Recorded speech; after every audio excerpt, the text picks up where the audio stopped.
और मित्रों कैसे हो? तो आज बारिश का मौसम था, तो बारिश से याद आया जल, जल से याद आई जल तत्व की राशियाँ कर्क, स्कॉर्पियो और पाइसिस। पर आज हम तालाब की बात नहीं करेंगे, हम नदी की बात नहीं करेंगे, कर्क राशि की बात नहीं करेंगे, हम बात करेंगे समुंदर में आने वाले उफान की, जो नावों को निगल जाता है पूरा, जहाज़ों को निगल जाता है पूरा। हम बात करेंगे स्कॉर्पियो की। ठीक है, तो इमेजिन करो कि एक ओशन है और उसमें बहुत ही लहरें आ रही है, ऊपर नीचे। और जहाज में जो है उन लोग की फट चुकी है, क्योंकि आने वाला ट्रांसफॉर्मेशन जो है वो रेडी नहीं है उसके लिए। या तो ये साइक्लोन हटेगा और दिखेगा नया आने वाला टापू, जो होगी इनकी नई मंजिल, या फिर ये डूब जाएंगे। Death, end of the cycle. तो हम बात करेंगे द साइन ऑफ ट्रांसफॉर्मेशन, बदलाव की राशि जो है वृश्चिक राशि, जिसका अधिपति है मंगल, मार्स। तो मार्स की दो राशि होती है, मेष और वृश्चिक। मेष फायर एलिमेंट वाली और वृश्चिक वाटर एलिमेंट वाली। तो तुम एक चीज़ तो समझ सकते हो, मार्स का काम है पेनिट्रेशन, मार्स का काम है मैस्कुलिन ड्राइव, मार्स का काम है एग्रेशन, मार्स का काम है एम्बिशन, ब्लड, ट्रांसफॉर्मेशन, ये सब मार्स का काम है। लेकिन मार्स ये चीज़ डायरेक्ट हेड ऑन भी कर सकता है, जैसे एक सैनिक गया और उसने गर्दन अलग कर दी सामने वाले की, मार्स इन एरीज।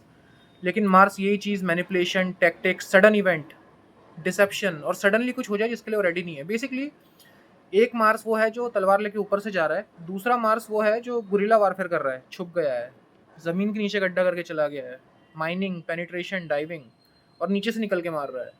तो ये वृश्चिक राशि का काम है। और वृश्चिक राशि के दूसरे अधिपति है केतु, सरेंडर, ट्रांसफॉर्मेशन।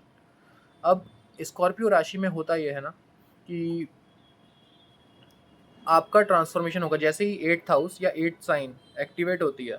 अब और मैं जो भी चीज़ें बोल रहा हूँ वो दोनों के लिए एप्लीकेबल है, एट्थ हाउस के लिए भी और एट्थ साइन के लिए भी, क्योंकि कालपुरुष की कुंडली में दोनों 8 नंबर है इसलिए।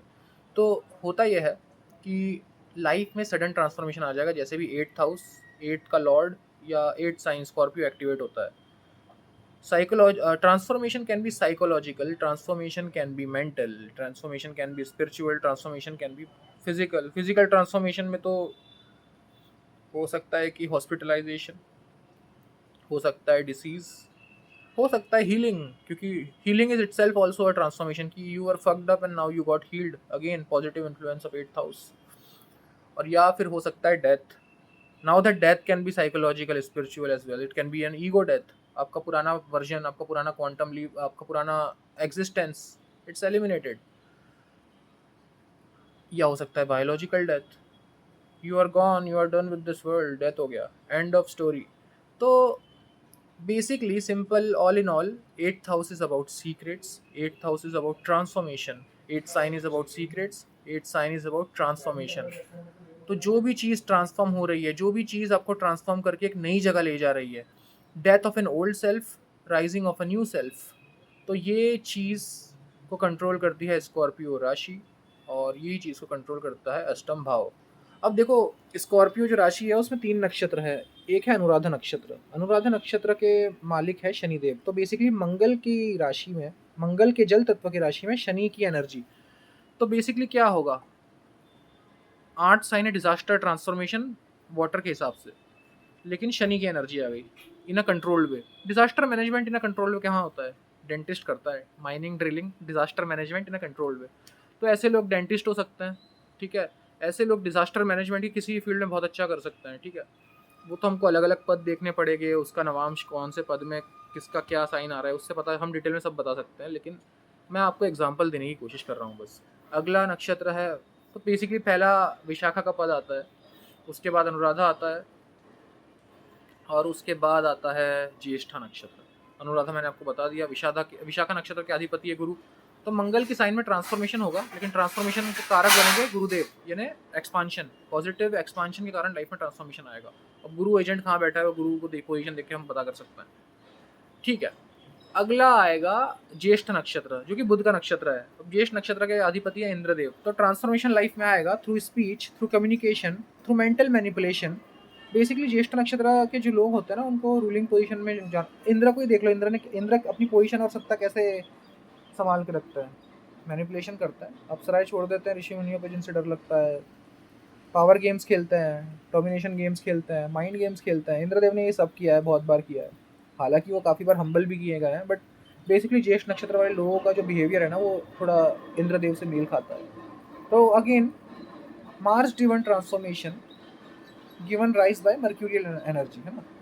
Cunning, deception, speech, manipulation, mental manipulation, mental activity, thoughts, anything to do with nervous system. तो ये बताया जा सकता है। बट ऑल इन ऑल मोटी मोटी बात इतनी है कि 8 नंबर, 8वां साइन, 8वीं राशि, ये बहुत ही सीक्रेटिव होता है, क्योंकि जो एक ट्रांसफॉर्मेशन होता है ना, तो ये खुद ही अपनी पास्ट आइडेंटिटी से कनेक्ट नहीं कर पाएगी। तो they are suppose to keep those past secrets, और वो करते करते इनकी पर्सनैलिटी बहुत सीक्रेटिव हो जाती है।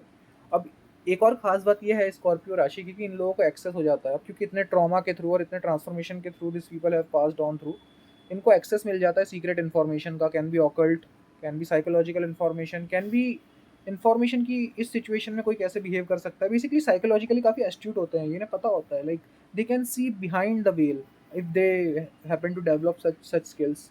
तो इस तरह से चीज़ें काम करती है।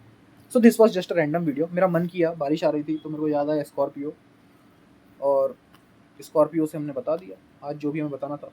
वैसे बारिश से मुझे आर्द्रा भी याद आया था, क्योंकि आर्द्रा नक्षत्र हमारा शिव जी का नक्षत्र है, रुद्र रूलर है उसके, और रुद्र यही दर्शाते हैं कि रुद्र इज स्टॉर्म। पर स्टॉर्म आता है तो क्या होता है, बारिश पड़ती है, पुराने जख्म मिटते हैं, clearance, it's clearing for something new, है ना? तो पर वो अभी मैं कवर नहीं करूँगा, क्योंकि वो मेरा मन नहीं है ना? आज के लिए हम स्कॉर्पियो तक ही रुक जाएंगे, ठीक है? स्कॉर्पियो भी, और ये सब चीज़ आप अष्टम भाव पे भी अप्लाई कर सकते हो, because on a cosmic scale it works the same. Thank you सुनने के लिए धन्यवाद मित्रों। आपका दिन शुभ रहे। धन्यवाद।